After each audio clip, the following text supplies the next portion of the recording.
The Summer Games Minute, brought to you by Mass Mutual. It is one of the most coveted trophies in the world, but are gold medals really gold? Well, mostly, they're not. The gold medals given out these days are nearly entirely silver and are plated with pure gold to give them that iconic sheen. Silver medals are, of course, made with silver, and bronze medals are a combination of copper and other metals like tin or zinc. And while winning an Olympic medal is priceless, the value of the materials in the medal are not. In recent games, some of the materials used to make the medals have come from recycled cell phones. Mass Mutual celebrates women's sports history and understands the nuances in how women want and need to manage their finances. With quality product solutions and guidance, a Mass Mutual financial professional can help you plan for both short-term and long-term money goals. Learn more and get started at massmutual.com.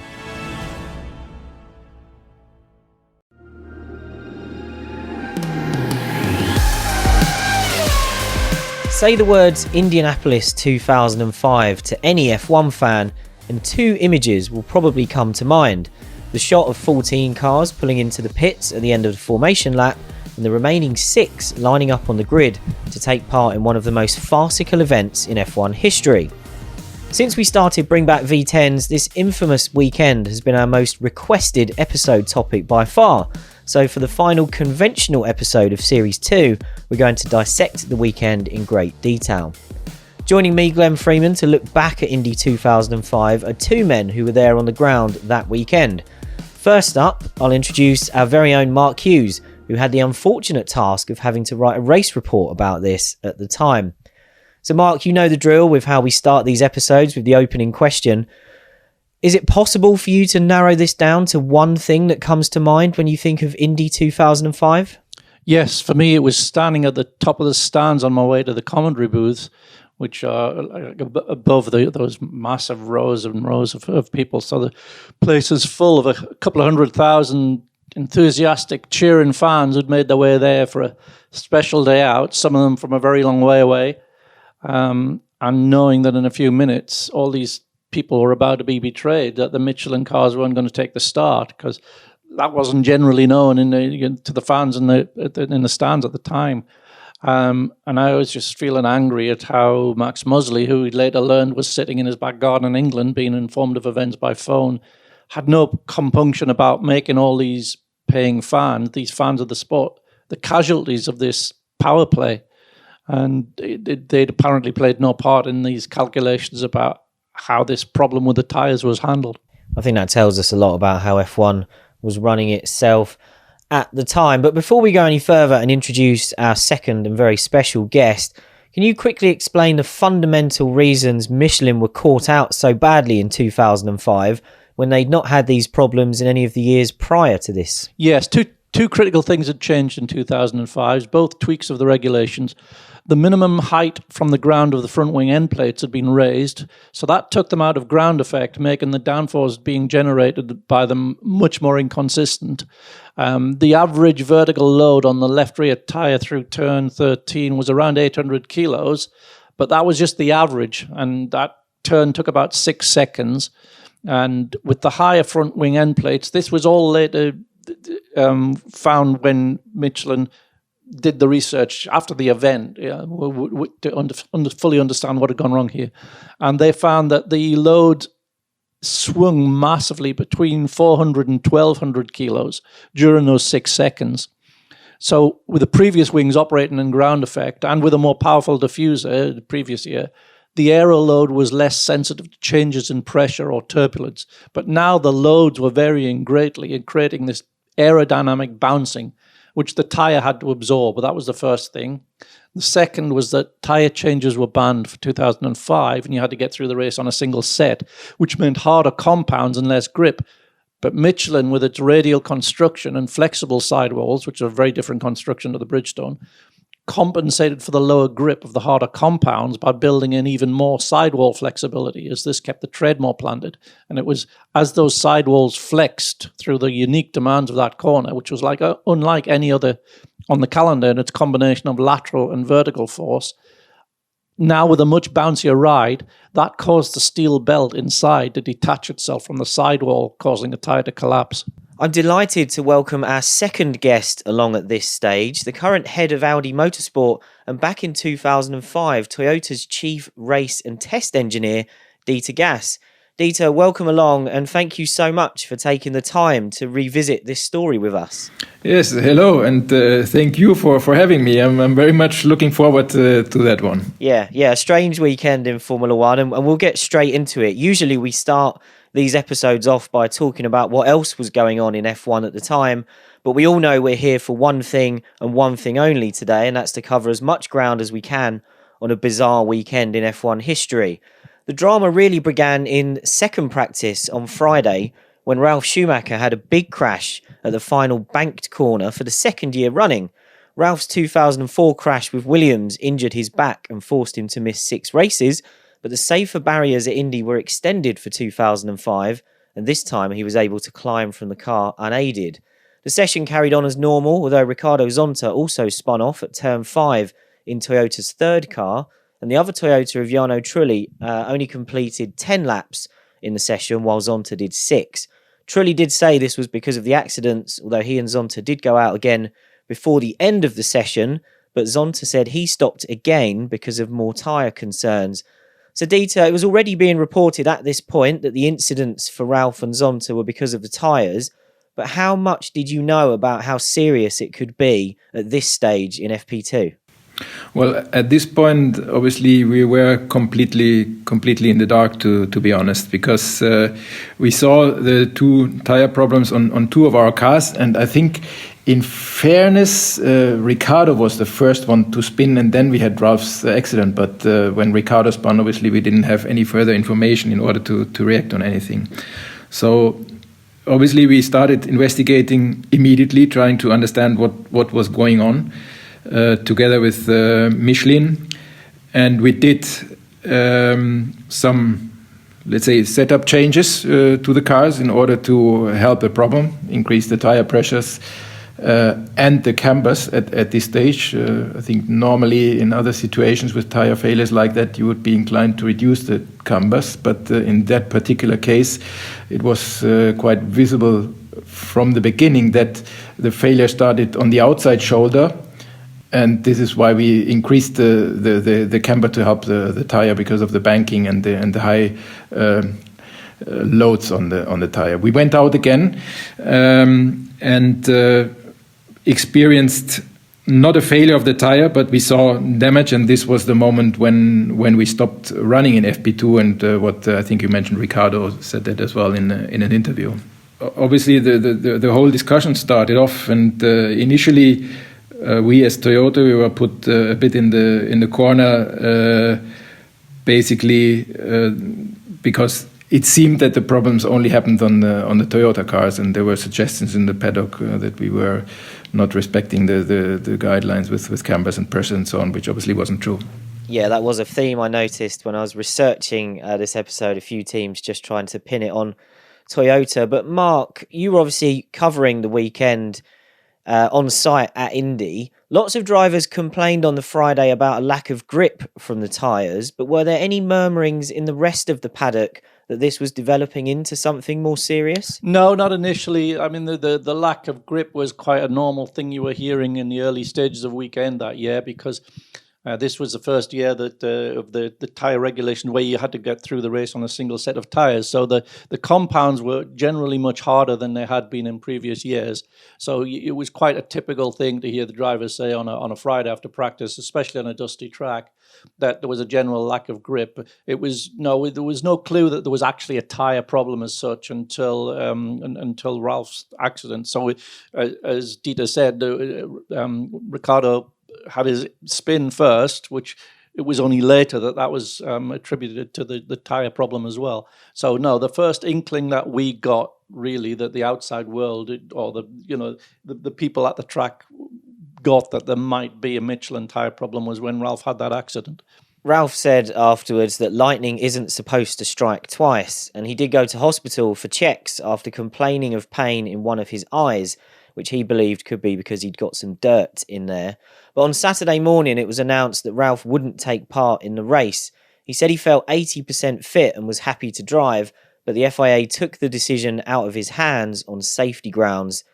Dieter, would you have been happy for Ralf to drive if he was 80% fit, or did the FIA make the right decision here?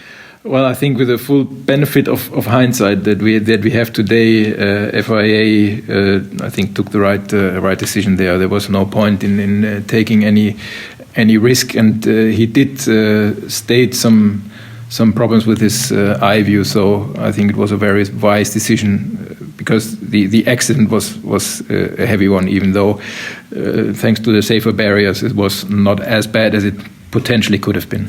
Yeah, and by the time of FP3 on Saturday morning, it becomes clear to the outside world that something more serious is going on.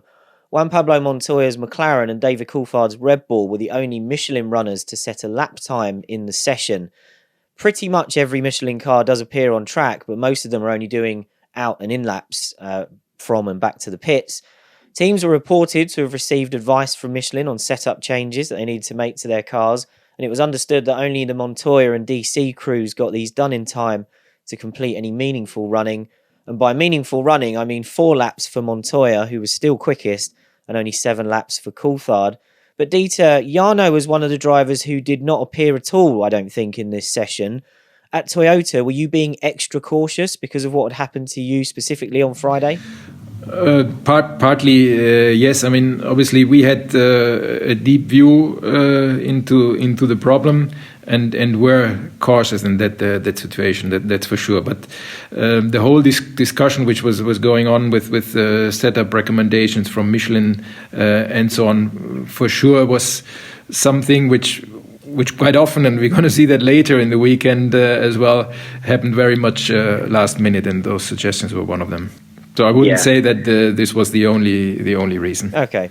And Michelin released a statement on Saturday morning which said, despite all the checks that we have done here and in our test facilities at Clermont-Ferrand, we have not been able to understand or reproduce the problem of yesterday.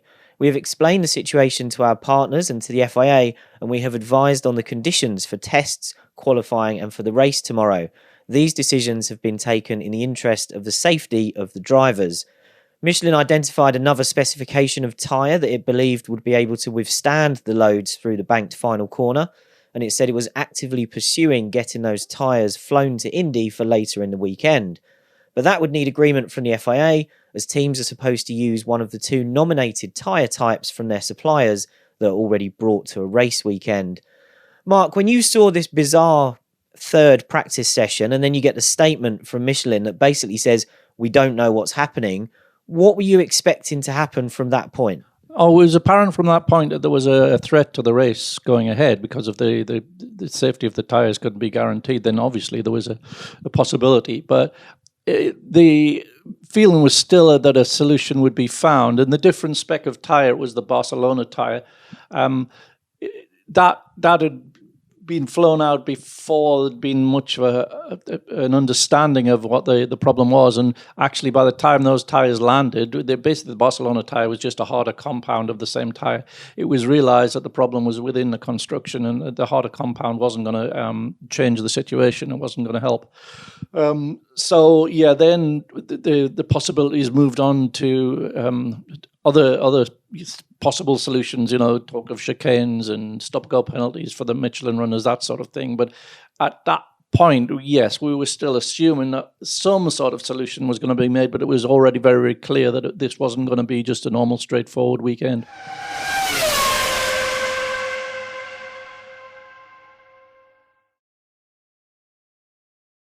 Now, back in 2005, we also had a 4th practice session before qualifying, and in this session, all the Michelin runners were much more active. It was a Michelin 1-2-3 with Raikkonen's McLaren leading Button's BAR and Alonso's Renault, and Michael Schumacher was 4th quickest on Bridgestones in his Ferrari, half a second back. So Dieter, after this FP4 session, were you happier with the measures that the teams and Michelin had put in place? Or was this maybe a bit of a false reading that things would perhaps be okay? Well, I would say at the end of the day is what it was a bit more like a false reading at this stage, because yes, we did some running in the session. Yes, we made some modifications again with higher pressures and cambers, which were two of them.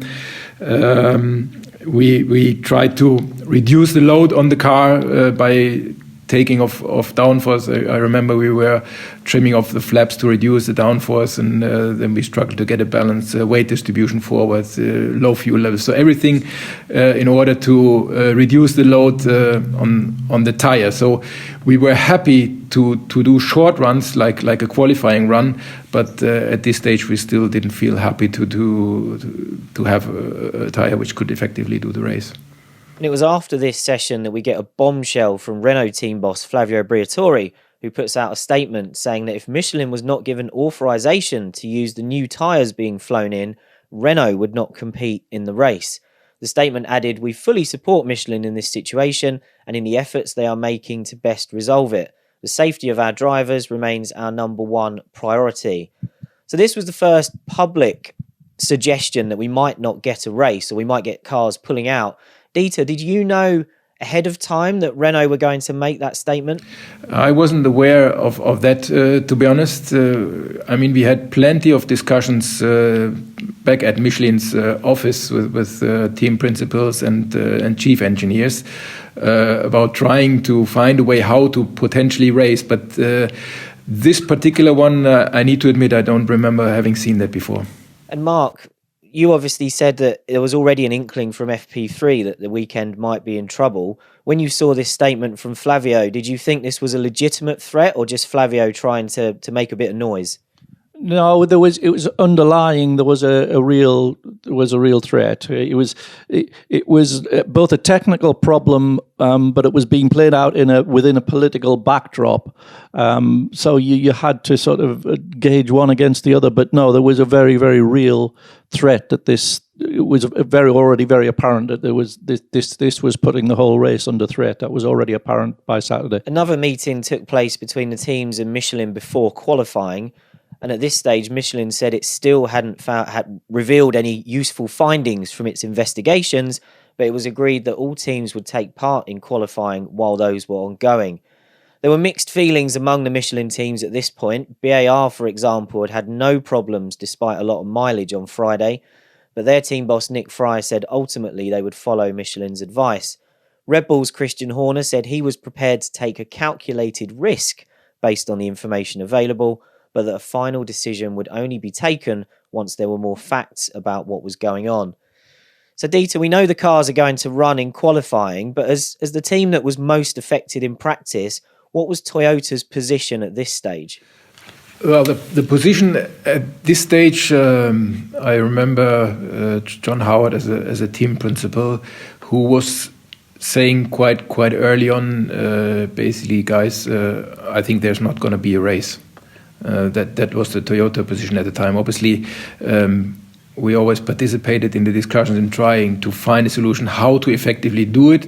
But I clearly understood from John that his opinion was that the race wouldn't happen. And before qualifying, Michelin's F1 program director, Nick Shorrock, said, "If we have no further information on the product that we've got and why we had the failure yesterday, we will propose to the teams not to go out and race. The final decision is with the teams, but for as long as we can't put our finger on why we had the problem we had yesterday, it would not be responsible of us to allow our drivers to go out and race." So qualifying does happen, and Trulli takes Toyota's first F1 pole position, ahead of Raikkonen, Button, Fisichella, Schumacher and Alonso. That's your top six. And these were the days of drivers qualifying on their race start fuel loads. And there was plenty of speculation that Trulli might not have been carrying much fuel. So, Dieter, I have to ask this because we need to know once and for all, how much fuel was in Trulli's car for this qualifying session? Oh, for sure, I don't remember the exact number, but I think it's a nice discussion that people are having, and for sure, I mentioned it before. We did everything to reduce the load on the tires and such as well the fuel load. And did the fact that Toyota weren't expecting a race influence the chosen fuel load at all? Potentially, yes, that may have contributed. Yeah. The drivers had plenty to say after qualifying, and there was a real mix of views at this point. Trulli said some decisions need to be taken and that it's difficult to talk about the race because we don't feel 100% confident with our car. We'll come back to Raikkonen in more detail later, but he said he was not worried about the tyres, while championship leader Alonso said everyone was worried, but he hoped the measures that Michelin were recommending would solve the issue. Alonso hinted that some teams ran the pressures really low, and Ron Dennis was one of the team bosses that Dieter mentioned earlier who singled out Toyota for running their pressures too low, and he said that amplified the problem, but Dieter's already told us that that wasn't the case. Jacques Villeneuve at Sauber says the problems were specific to certain teams, so it must be related to their setup. But he did add that Michelin had clearly brought the wrong tyres, although Sauber was safe and there might just be some more tyre degradation than usual.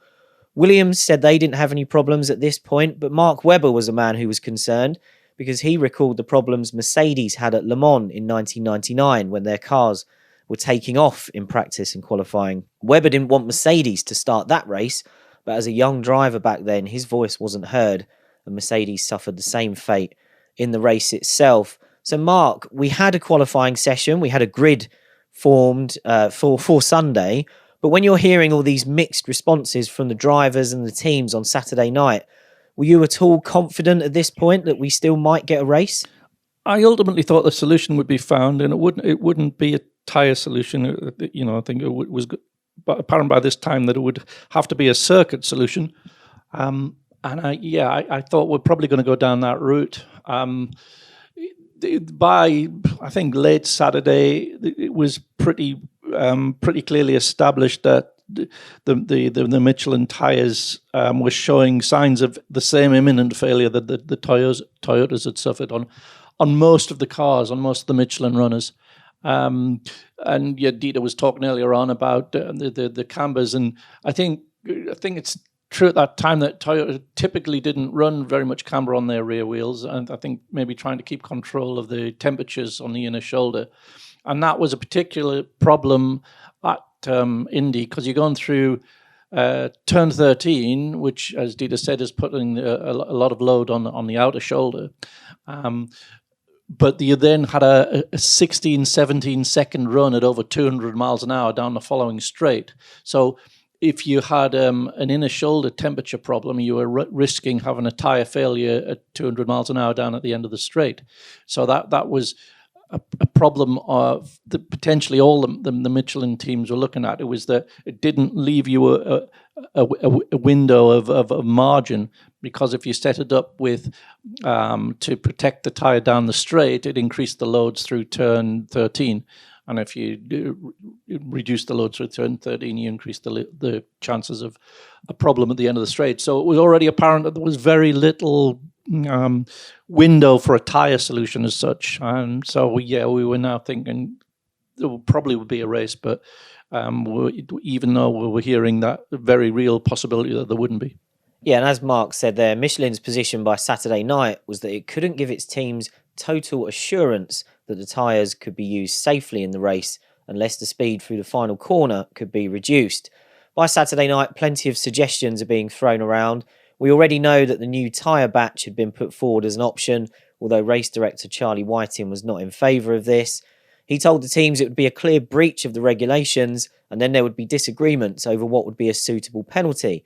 In a letter he sent to Michelin on Sunday morning, he said, "We believe the penalty would not be exclusion, but would have to be heavy enough to ensure that no team was tempted to use qualifying tyres in the future." What else was on the table? There was a suggestion that Michelin could inform their teams of a speed limit at the final corner, although Whiting added that the teams would have to ensure their cars didn't obstruct the Bridgestone runners who were at full speed, so that one was perhaps never practical. There was also talk of the Michelin runners using the pit lane on every single lap to avoid putting the tyres through the stresses of the final corner. Another idea was that the drivers could keep coming in to change the left rear tyre. As we mentioned earlier, tyre changes weren't allowed in 2005, but exceptions were allowed on safety grounds, and Whiting said on Sunday morning there would be no penalty for this. However, there would be a penalty if the multiple changes the teams were making meant that a driver exceeded its tyre allocation for the weekend, which almost certainly would have been the case. The final suggestion, which we've already mentioned briefly, and it rumbled on throughout Sunday, was for a chicane to be installed between the final two corners to reduce the speed sufficiently on the banking. But from the moment that was suggested, Whiting told Michelin that is out of the question. He added, to change the course in order to help some of the teams with a performance problem caused by their failure to bring suitable equipment to the race would be a breach of the rules and grossly unfair to those teams which have come to Indianapolis with the correct tyres. So Dieter, we had a lot of different ideas on the table come Saturday night. Did you fully support any of those that we mentioned there? Well,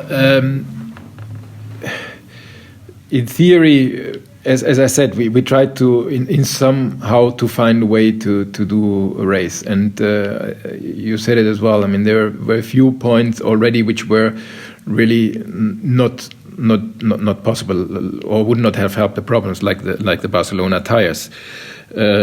As well, a speed limit, we didn't really support that for several reasons, because, I mean, only for the Michelin runners a speed limit, I think on one hand it would have been very difficult to police that, and on the other hand as well, there was an element of a safety risk, because the drivers as well after the race at one stage made a statement on that this would have been unsafe, because anyway you would have been driving on the racing line and you would have the Bridgestone runners coming at max speed. So I think those weren't really serious options as well, running through a pit lane. I mean, you wouldn't have had the race either. So I think the only one with potentially could have given us the chance to have a fair race for everybody would have been putting up a chicane, but there was obviously FIA and the Bridgestone runners wanting to have a word on that. Yeah, just a bit. Mark, what did you think from the outside? Did you like the sound of any of the ideas being put forward? Yeah, the chicane was the obvious one, and even the Bridgestone runners' objections to that, you could have covered. There was talk of the Michelin runners would have to have a stop-go penalty, that in order that the Bridgestone runners retained an advantage, which was the advantage was only fair because Bridgestone had brought the correct tyres and Michelin hadn't, so that was only fair that there should be an advantage. The argument that the chicane, putting in the chicane, would have negated the Bridgestone advantage. So to counter that, it was suggested, well, okay, every Michelin runner has a stop-go penalty, and there was a solution there, but there wasn't a will there from the governing body. Yeah, and as Sunday morning carried on, the chicane was the talk of the paddock. Bernie Ecclestone got all of the teams except Ferrari to agree to the chicane, and then it was his job to take that proposal to Ferrari and get them to agree to it. But Ferrari's position, which we covered in detail in our Ferrari 2005 episode back in Series 1, was that it was nothing to do with them, and it was up to the FIA to decide.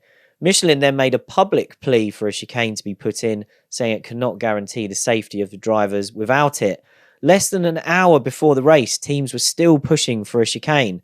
Sam Michael of Williams said it's down to Ferrari, and he said no other teams would head to the grid when the pit lane opened half an hour before the start if there was not a chicane.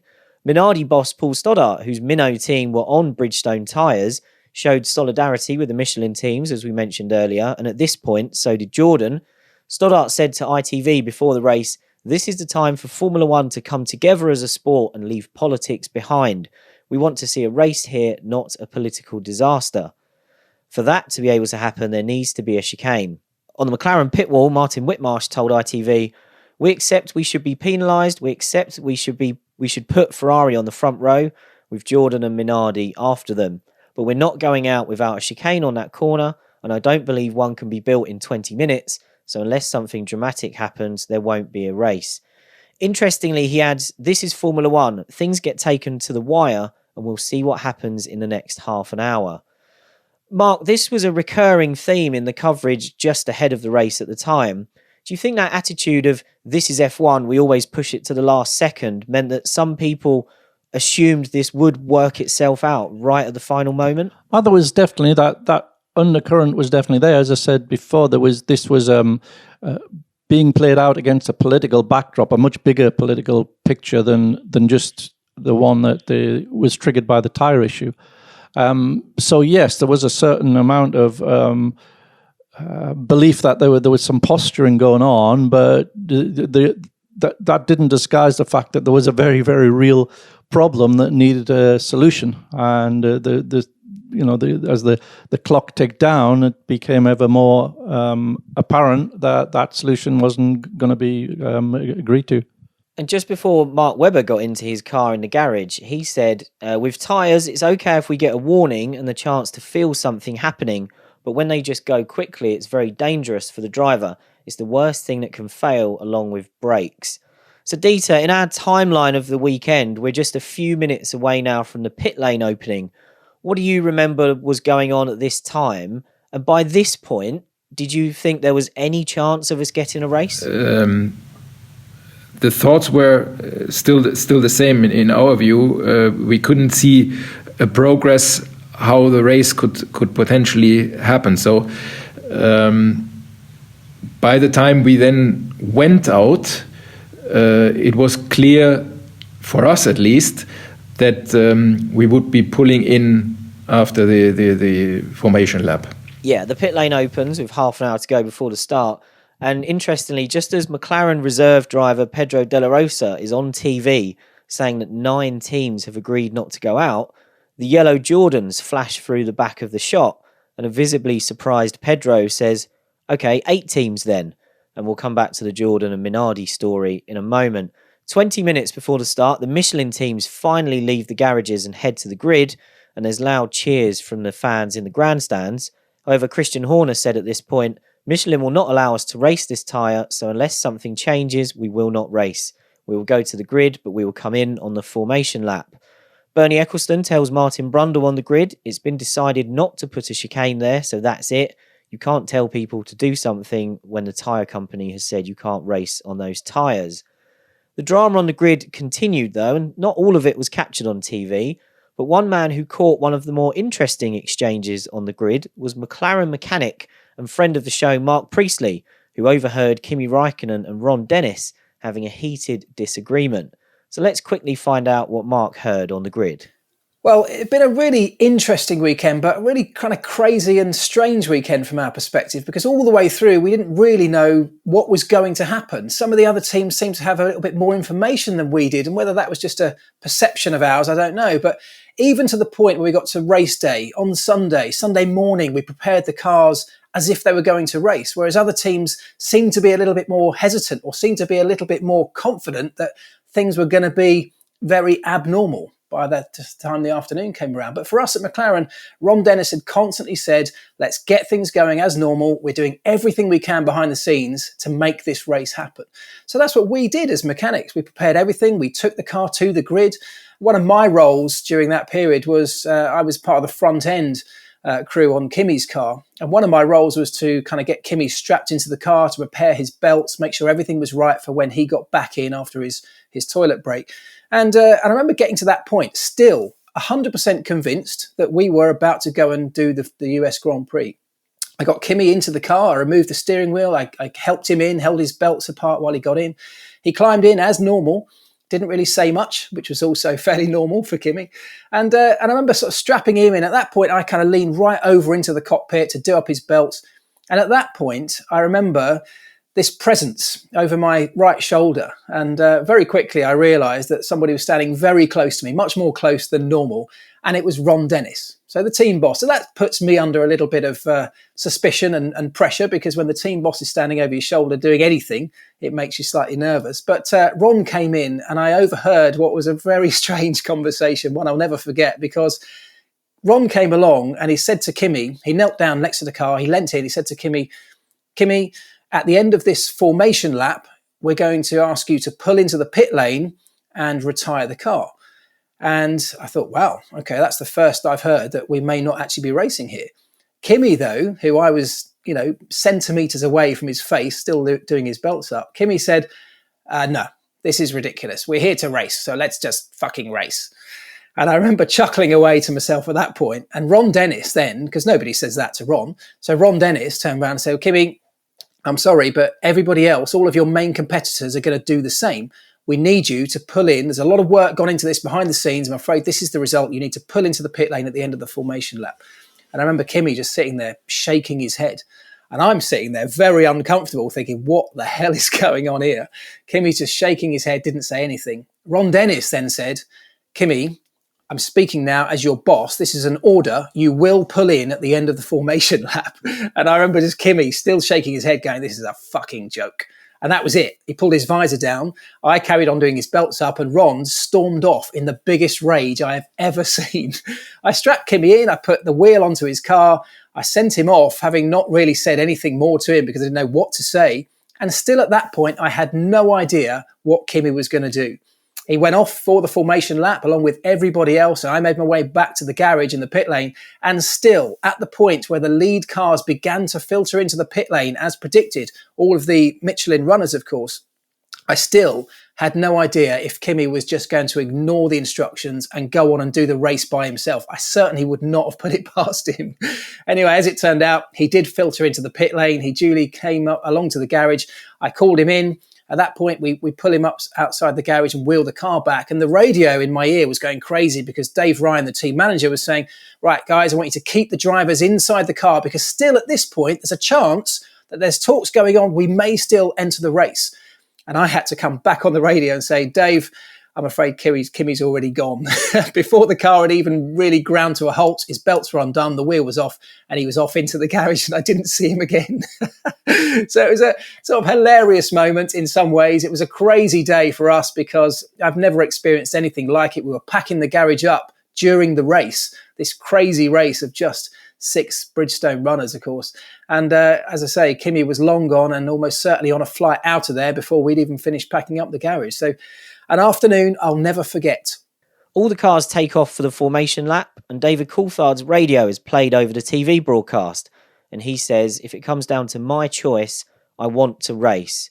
But Dieter, I assume that by the time the formation lap begins, there's no room for negotiation and it's all been decided by this point?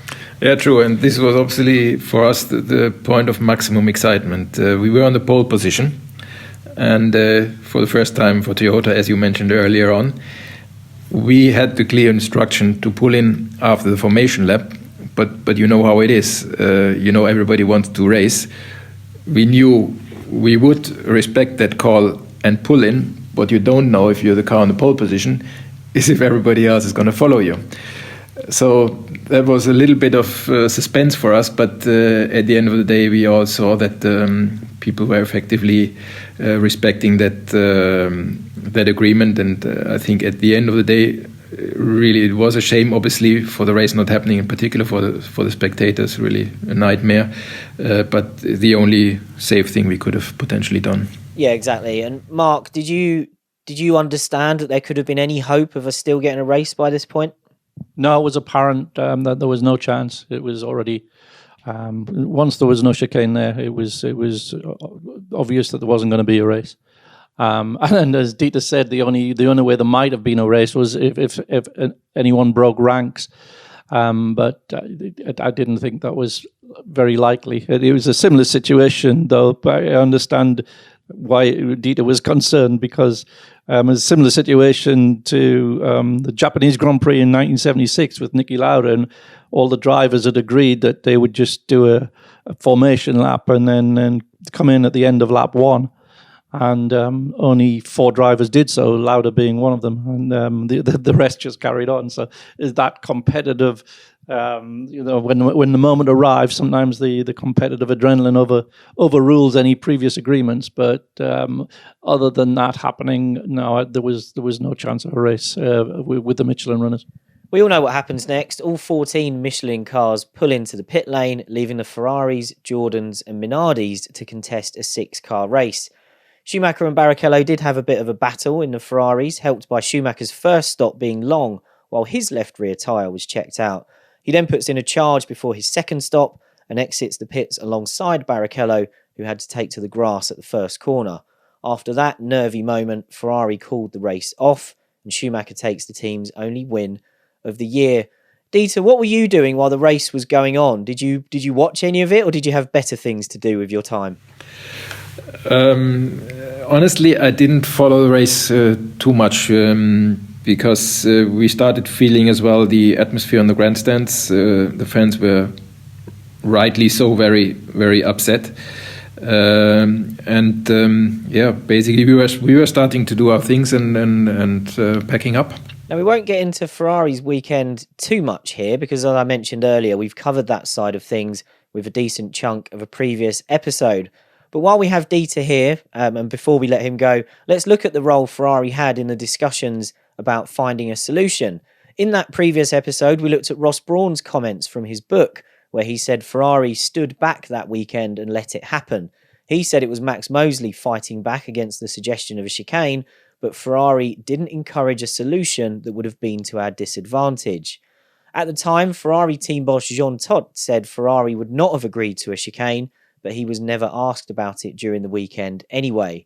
He added that it would have been ridiculous to put one in half an hour before the race with no chance to try it out, and also that there was no reason for Ferrari to compromise, as they would have set their cars up differently if they knew they were racing on a layout with a chicane. He added that Ferrari wouldn't have competed if this had become a non-championship race, but he would have been happy for the Michelin teams to keep changing tyres, to use the pit lane every lap, or just to go slowly through the final corner. Dieter, what do you recall of Ferrari's involvement that weekend? Did they stay on the outside as Brawn and Todt suggested, or do you think they were more actively involved? Yeah, I'm afraid that's much more, unfortunately, the question for team principal, because I was involved in the technical discussion exclusively with Michelin. So from what I remember at the time, I was never involved in a discussion where actually Ferrari participated, everything within the Michelin teams. And I think then the other discussion that you described probably were held exclusively with the team principals. Okay, and then just lastly, because I'm conscious that we don't take up too much of your time, but we've enjoyed having you here. With the suggestion like the chicane, one of the FIA arguments was that they couldn't change the circuit at the last minute and then risk having an accident on a layout that wasn't properly homologated. Did the Michelin teams understand that made that impossible, or do you think there was still a way it could have been done?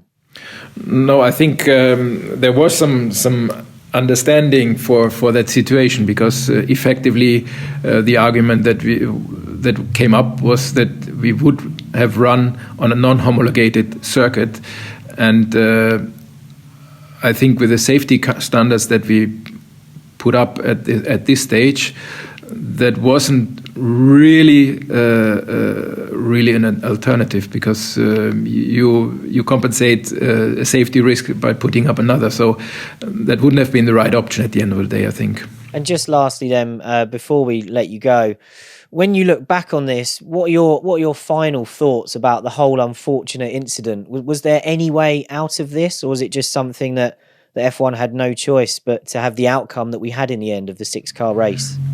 I think if we take the complete picture, probably it couldn't have been dealt with in another way, because there were some investigations afterwards, obviously, and there was a hearing with the World Council and so on, and different analysis had been done, and one part of it as well, a question basically to all the teams, whether we made a mistake in selecting the tires for the Indianapolis race. And even with the analysis post-race, we couldn't come to the conclusion that in the process there was a mistake and we should have done differently and should have chosen another tire. These were just the circumstances at this particular track with a banking, which you couldn't really find anywhere else in exactly the same way, as well with a long straight line after the corner that Marc already mentioned earlier on.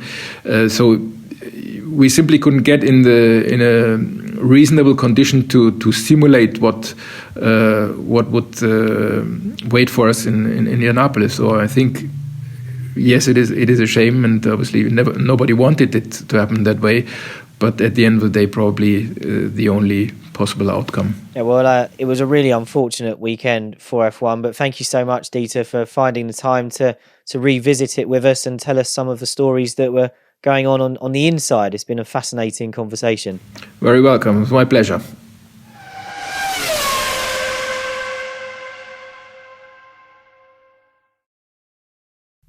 Brilliant stuff there from Dieter Gas, and we're very appreciative here at Bring Back V10s that he was able to come along and give us an inside look at what was going on through a difficult weekend. And I must say that I've spoken to someone else quite senior at Toyota recently, and they were a bit more open, shall we say, about just how little fuel was in Trulli's car. One of the rumours I'd heard was that they weren't even sure he'd make it round to the end of the formation lap to get into the pit lane.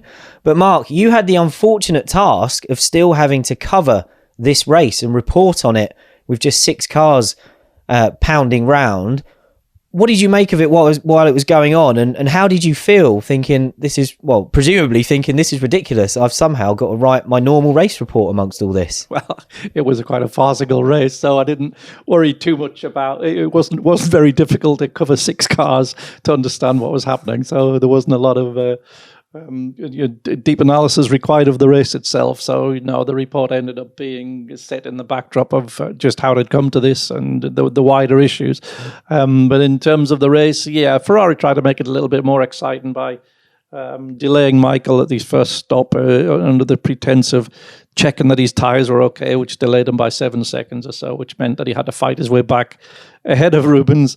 And Rubens was all for trying to take the lead off him as Michael rejoined, and they almost touched. And at that point, it was briefly looking like Tiago Monteiro was going to win the race. But that was about as much excitement as there was in the race itself. The main story, of course, was the story around the race rather than the race itself. Yeah, I think Monteiro winning could have been about the only thing to make this weekend and the race more ridiculous. Now, we have briefly mentioned Max Mosley a couple of times at this point, but of course he was one of the key men involved while all of this was going on, even if he wasn't actually at the race. Mosley supported Whiting's stance on not having the chicane, and Max says that he flat out refused to consider it, partly for sporting fairness to the teams that had the correct tyres, but also because a last-minute change like this, in Max's words, would leave the FIA exposed if there were an accident, because the governing body wouldn't have followed its own safety procedures. Max understands that work did start on a chicane, and this was being done by the circuit organisers under the instruction of Bernie Ecclestone, but when Charlie Whiting found out about that, he got it stopped immediately. Mark, some teams made references to some of the hastily put together chicanes we saw in 1994, but none of those were, of course, concocted on race morning. Was it ultimately the right call by the FIA that they could never sanction a chicane being added this soon just before the race? I don't believe it was. I believe that was just Max polemics to justify the move he was intent on playing in the bigger game, using this unfortunate miscalculation with the tyres to meet his political agenda in his fight with the GPWC, which was the manufacturer alliance, and the teams. He was trying to push through the engine freeze and reduce the power of the manufacturers, and the manufacturers had banded together and were threatening to set up on their own, taking the customer teams with them. There were only 3 teams not on side with that, and by coincidence, and it really was coincidence, they were the 3 Bridgestone teams, Ferrari, Jordan and Minardi. That was the backdrop. The Michelin problems had delivered to Max an irresistible opportunity to not only punish the renegade teams, but to show them that he was absolutely willing to stage Grand Prix with just 3 teams, thereby destroying the GPWC team's confidence that without them, F1 couldn't exist. Max was showing them that it could. It was irresistible, that opportunity, I believe, to him, and he should have resisted because of the fans. So that was the political backdrop. As for the actual problem of hosting a race, there were solutions there, and I was told at the time by somebody who would know that to tweak the insurance for an emergency change of circuit layout would have been a 3-minute phone call. Anything else was just self-imposed restrictions. You're just pretending you couldn't do it to stand behind for obfuscation. Whether there was a right or a wrong side in the FIA GPWC fight isn't relevant. The point is, it was indefensible to make the fans who travelled there in good faith, who paid to watch the show, be the victims in this. For them, F1 is one entity. They'd paid this entity money, made their weekend plans around it. If that entity couldn't get itself into shape enough to stage the promised event with a full grid of teams and drivers, then shame on that entity. That there was only one party here preventing a solution, and it wasn't the teams. For that party to then blame the teams was pure power play and politics in the bigger picture. That flashpoint, the core technical issue that had caused the problem, was solvable, and it was willfully prevented. Let's go back to the other two teams who raced that day, of course, Jordan and Minardi, because even by Sunday morning, they were both on the same side as the Michelin runners, so it was effectively a group of 9 against the FIA in the run-up to the race.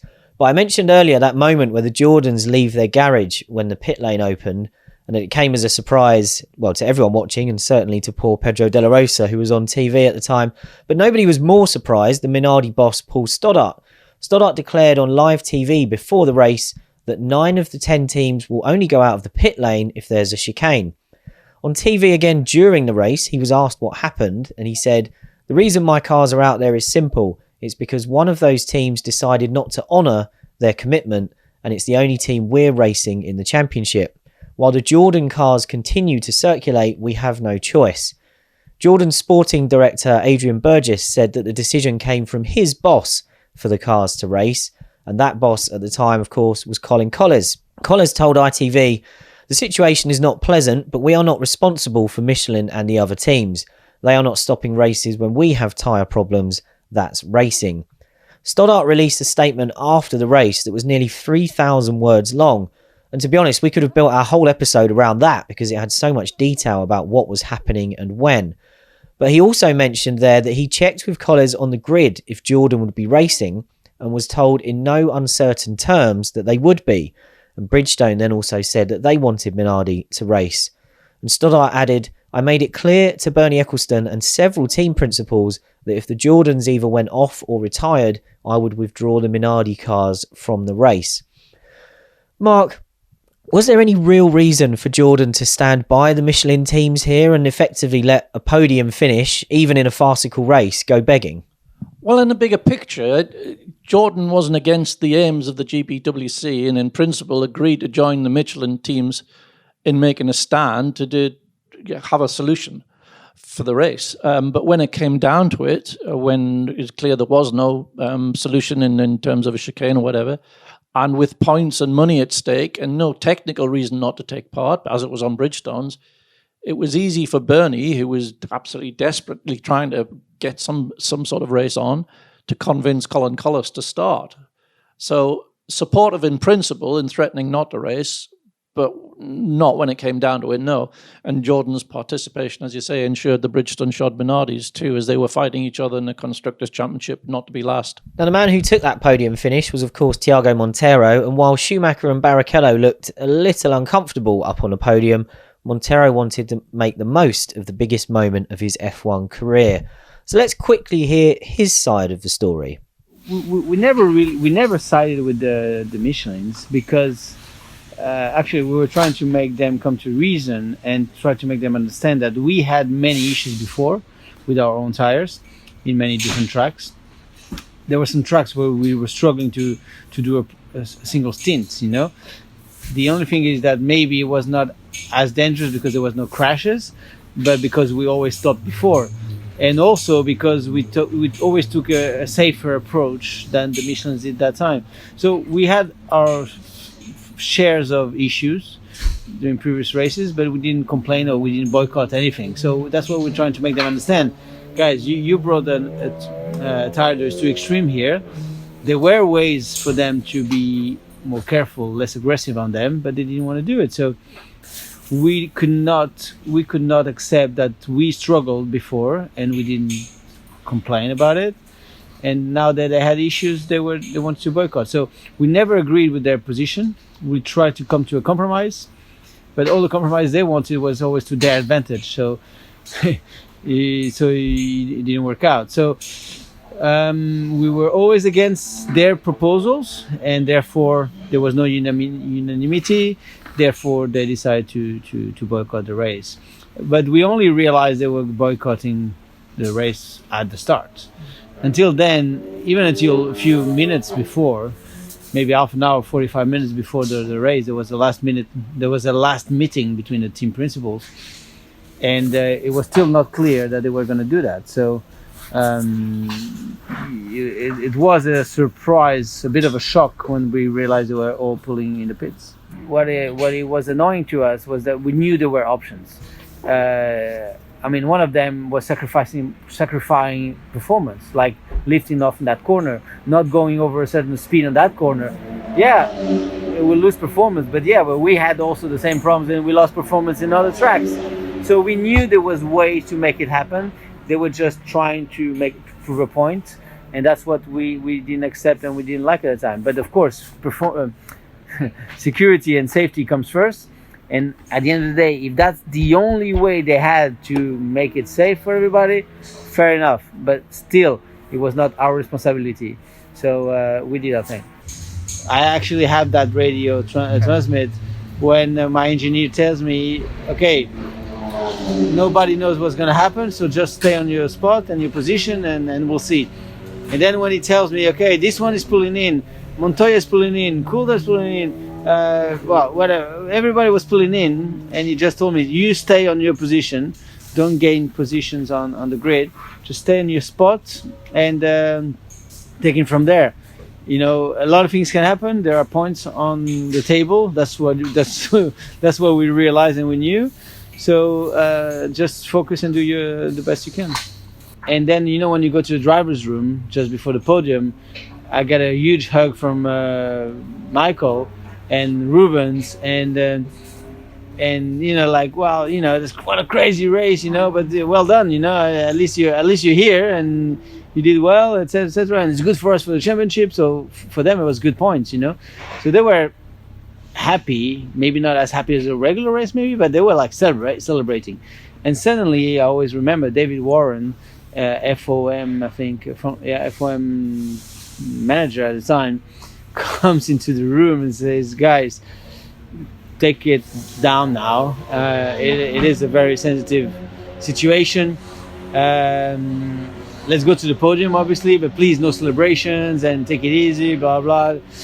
And I'm like, oh shit, okay, well, you know, it was my first time there on the podium. I didn't know exactly what to do. And they went to the podium with a long face. I went a bit serious as well. But then again, once I was there, I see all my mechanics down there shouting and celebrating.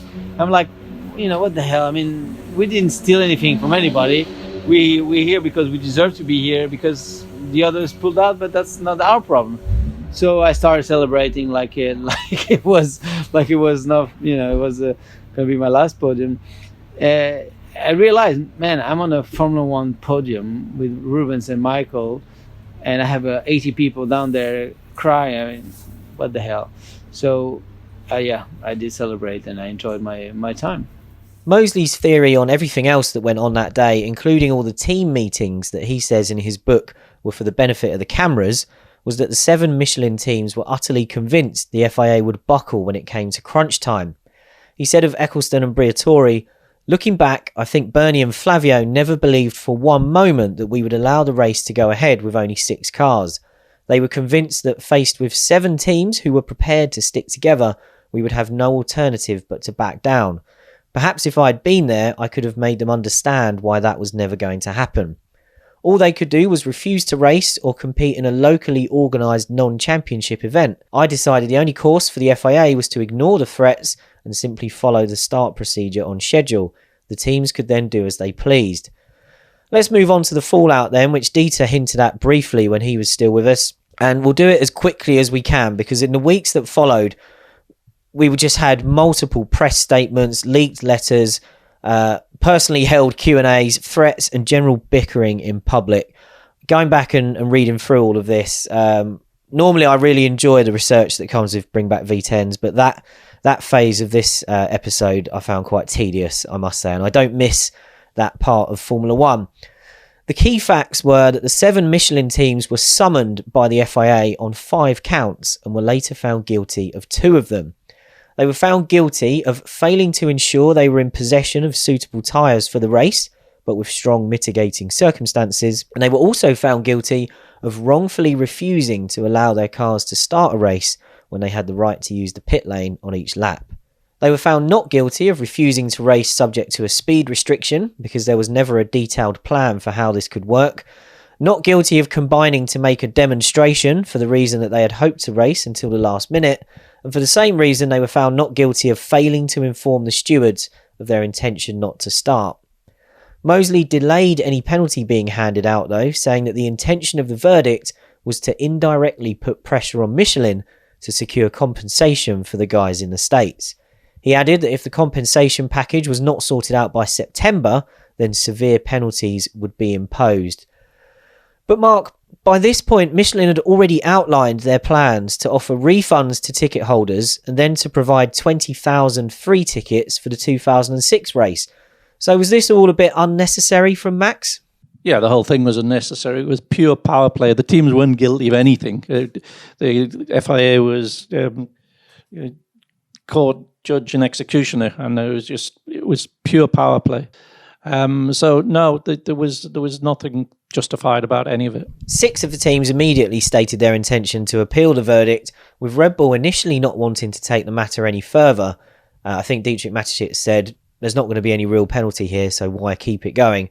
But it wasn't long after this that they did join the appeal, and then Red Bull team boss Christian Horner joined Ron Dennis in presenting a dossier of fresh evidence to the FIA Senate on July the 14th, which was roughly a month after the race. The Senate agreed that the teams were contractually bound to follow the instructions of their tyre supplier, meaning that for the same reason the FIA couldn't risk legal action by changing the circuit layout, the teams couldn't take part in the race with Michelin instructing them to the contrary. The Senate recommended that the World Motorsport Council overturn the guilty verdicts, which it duly did a week later. Perhaps the most remarkable moment in all of this, to me anyway, was that it led to Flavio Briatore praising Ron Dennis, which didn't happen very often. Flavio said, "I want to say Ron did a great job for everyone because he negotiated with Max, with the teams, and the result was the teams were not guilty. Now the FIA understands it was a Michelin issue, not at all the teams." Ron saw the funny side of that, saying, "I think being the catalyst and ambassador is a new experience for me." And he said the outcome was in the interests of Formula One because nobody came out of Indianapolis with anything positive, and perpetuating the negatives was clearly not constructive to Formula One. That's a wrong quote if ever I heard one. Mosley wrote in his book that the new evidence presented by the teams showed that, in his words, technically they had not committed an offence under our rules despite their abortive rebellion.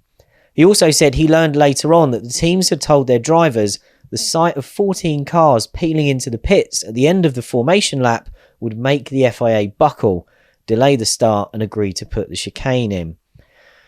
Mark, just finally, Max compares this whole saga to the FISA-FOCA war of the early 1980s. Do you think it ranks up, or perhaps I should say down there, with something of that magnitude? I think it was much worse, more cynical. Even Max's own language of teams standing down and rebellion and calling bluffs, it tells you that his whole agenda wasn't on solving the immediate problem. It was in the context of the bigger political battle. The political battle in the FISA-FOCA wars in the 80s, that was much the same, but in that instance, the fans weren't made the victims of convenience. It was all happening behind closed doors. But in this case, the fans were almost casually waved away as irrelevant. And they are the very reasons the sport exists. Ultimately, the only reason there even exists as a governing body. Without the fans, there's no sport. And without the sport, there's nothing for the governing body to be in charge of. So, yeah, for me, it was way worse. And let's just finally pick up on that thing he said about the teams believing that when they peeled into the pits, the FIA would buckle. Do you think that was a worthwhile gamble from the teams, or did they maybe underestimate their enemy at this point? I don't think the teams were doing anything other than what they could do. They'd been put into a corner by the tyre situation and by the FIA's absolute refusal to have a solution. So they couldn't race when the tyre company had told them that the tyres weren't safe.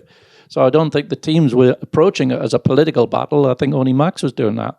Yeah, and in fairness to Max, he has since said that it was incidents like this that made him think that maybe he'd stayed on for too long as FIA president. But that's enough politics for one day. There you have it. Since Bring Back V10s launched, you've been asking for Indianapolis 2005, and we hope it was worth the wait. Series 2 isn't quite over though, as once again we'll be finishing off by answering your questions about anything and everything to do with F1 from 1989 to 2005. Once again, we've received so many questions from you, either through social media using the hashtag BringBackV10s, or those of you who have very kindly left us a 5-star podcast review, that we're going to have to split our finale into 2 episodes. I can't say I'm too disappointed about that, and Mark will of course be back with us for one of those, along with Gary Anderson, as they did last series. And we'll do our best across the 2 episodes to get through as many of your questions as we can. We have set a date for Series 3, don't worry, you won't have to wait too long this time, but we'll reveal that at the end of Series 2, once we've covered as many weird and wonderful topics as we can over the next 2 weeks, all chosen by you.